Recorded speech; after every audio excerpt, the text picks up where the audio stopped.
as promised, here's another video of the Hendey Lathe, and what I'm going to be looking at today is to see if we can figure out how to engage the other 4 speeds on this thing, because got a lot of help on the website practicalmachinist.com. Very helpful members there, gave me as much information as they could, and learned a lot about it. And learned that this is an 8-speed gearbox, and the way it works is you've got 4 speeds selectable with this lever, and then this lever is supposed to be the back gear lever, and the understanding, general consensus would be that there's 3 positions to this position, a neutral position, and then the back gear. And what I've been finding was I wasn't able to move this lever into the other position, and the latest information is that my mistake is that I was trying to do it with the motor running. So in other words, if the input spindle is spinning, even if I don't have this clutch engaged and I don't have the chuck rotating, it's still going to be a problem because there's a large clutch dog that has to engage in there and could be problematic. So the first thing I'm going to do is, with it in this position, is I'm going to fire it up and just make sure that it is running still. Nothing should have changed since the last time I was messing with it. Check my chuck, make sure nobody laid anything on top of there that we don't want to get gobbled up. I also removed this guard because I wanted to get a better look at this whole chain drive, and I noticed the underside of the guard is heavily splattered with oil, so I guess one of the drawbacks of having the guard off is if you oil this thing, it's going to sling oil everywhere. And we also figure that now that I've got this wooden piece that was on top of here holding this guard off, we can see this big, heavy, substantial steel plate on top, and it's got mounting holes on it. So we're thinking the motor originally sat on top of here, and this chain drive went up to the motor on top here. And guy was here the other night by the name of Joe, and he was here looking at the Brown and Sharp machine, but we got talking about the Hendey, and he was looking at this motor, and he says what he thinks happened is that this probably had a 3-phase motor on it wherever it was originally, and that they were able to reverse the direction of the motor on the 3-phase motor, and that my friend who owned this lathe, he had gotten this big single-phase motor, and because he couldn't reverse the direction on that motor, he had to mount it backwards. In other words, if he mounted that motor up there, it would be rotating in the wrong direction. It would be turning the chuck in the wrong direction. So that's what we now believe, anyways, is the reasoning behind this whole elaborate bracket that he built off the back of this thing to support this big motor. So now, let's see if I engage it. One of the other questions I had was, if you notice, there's a distinct little rattling sound in there. Not sure what that is, but you can hear it, and that only is heard when you engage the gearbox. So, in other words, if I shut this off and I use the brake and I stop it, you don't hear it. So we know that this is one position. That was pretty slow. So now I'm going to shut it down, and we got to wait for this to spin down. And I'm going to try the next position over, which I'm thinking should be neutral. So I'm thinking this would be position number 1. There's the next detent right there, and that appears to be like in the middle. So I think that's going to be neutral. Let's see. There we go. I've engaged the clutch, but you'll notice the chuck no longer moves at all, even though this output shaft or counter shaft or whatever this is here is spinning like crazy. So we'll shut this off. Whoops. That's a bit of a design flaw there.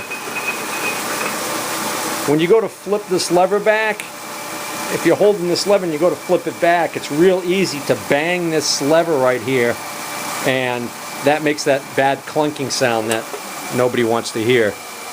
So I gotta be a little bit more mindful of that. I think maybe a right, you know what it is? I'm left-handed. Oh, this must be one of them fancy right-handed lathes. I need a left-handed one. Anyways, if I was right-handed, I would probably be doing this action right here to activate this. And what I'm doing, because I'm left-handed, is I'm grabbing it like this, which is putting my big knuckles on the wrong side, and that's why I'm hitting this. Just the theory. Okay, so now without further ado, let's see if we can't. See, that doesn't seem to be.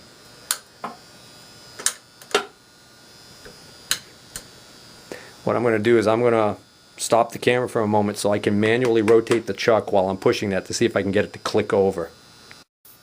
Yeah, that did it, folks. That all I did was rotate this a little bit, and that allowed this to click way over. So now let's fire the motor up and hope nothing bad happens. Well, a notable change in sound. Sounds like something's spinning a lot faster now, so I think we've engaged the back gear. So now, let's see what happens when we engage the spindle clutch. Oh, that's a lot faster, so mystery solved. So that's nice. Now this gear change lever, I think I've been able to safely change position without having to shut the motor off.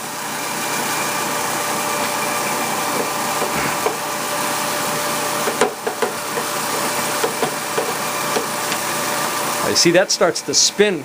This brake doesn't stay on, it's not a positive stop, so maybe I should just shut it down. It doesn't take that long to wait for that to spin down.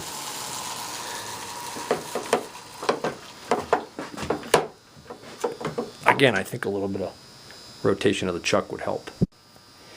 Actually, I think I'm just a little too wimpy with it.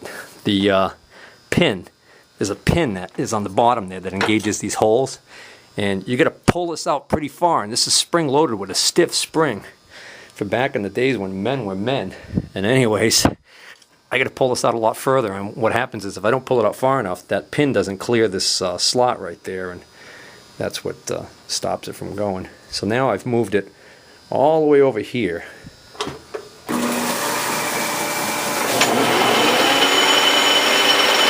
That's cooking.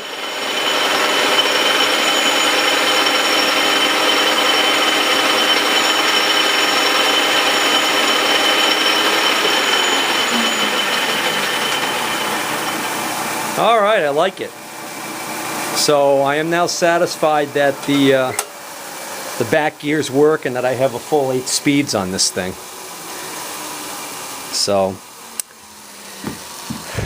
and my understanding is that you would use the higher speeds for certain turning operations or cleanup operations maybe, and that you want the slower speeds for threading operations, which makes sense. So that's it as far as the new video goes for the Hendey until we're able to get it out of here in the daylight and clean it up and try and make it look a little bit prettier.